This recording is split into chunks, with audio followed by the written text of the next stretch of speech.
قال الله يا عيسى ابن مريم اذكر نعمتي عليك وعلى والدتك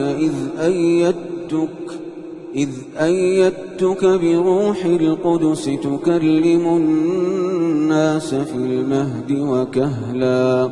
وإذ علمتك الكتاب والحكمة والتوراة والإنجيل وإذ تخلق من الطين كهيئة الطير بإذني فتنفخ فيها فتكون طيرا بإذني وتبرئ الأكمه والأبرص بإذني وإذ تخرج الموتى بإذني وإذ كففت بني إسرائيل عنك إذ جئتهم بالبينات فقال